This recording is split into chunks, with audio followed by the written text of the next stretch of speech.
সেটা গভর্নমেন্ট দেখবে। গভর্নমেন্ট যদি সে কনভিক্টেড হয় বা তাকে যদি বিচারের মুখোমুখি করতে হয়, সেটা বিসিবির ইস্যু না, সেটা গভর্নমেন্টের ইস্যু। আসলে ফারুক ভাইয়ের স্ট্যান্ড নিয়ে কোনো কথা হয়নি। সাকিবের সাথে গত কয়েকদিন যে আলোচনা হয়েছে আমাদের, বা স্পেশালি আমার সাথে কথা হয়েছে, এবং সেটার ক্ষেত্রে আমরা তার বিভিন্ন ইন্টারভিউ বিভিন্ন জায়গায় দেখেছি। সাকিব খেলতে আসে, এখন সম্ভবত সৌদি আরবে আছে।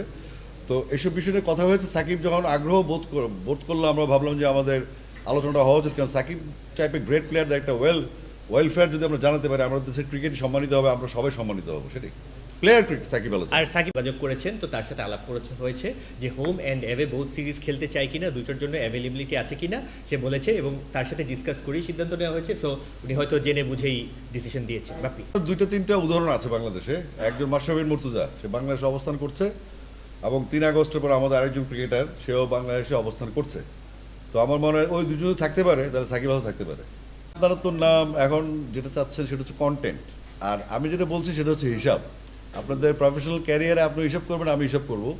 তো এটা যেহেতু বহুল আলোচিত বিষয়, আপনি যদি এখন জেগে থেকে ঘুমান বা ঘুম থেকে জেগেন, তাহলে তার মুশকিল থাকে। তবে এটা হচ্ছে বেসিক্যালি আপনারা কিন্তু ক্রিকেটের বাইরে না, আমরা ক্রিকেটের বাইরে না, বরং আমরা সার্ভ করতে সাময়িক সময়ের জন্য এই বোর্ড চেঞ্জ হবে, সরকার চেঞ্জ হবে, কিন্তু আপনাদের প্রফেশনটা থাকবে বা আপনার পরের জেনারেশন আসবে। কিন্তু আমাদের clear message to the next generation থাকতে হবে যে কম্পারিজনগুলো করবো আমরা, সেটা কতটুকু যুক্তিযুক্ত এবং কতটুকু সত্যি আমরা আসলে বলছি যে সেটার কোনো উদাহরণের সাথে মিল আছে কিনা, আমরা সেই জিনিসগুলো সিগনিফিকেন্টলি আপনাদেরকে বলেছি।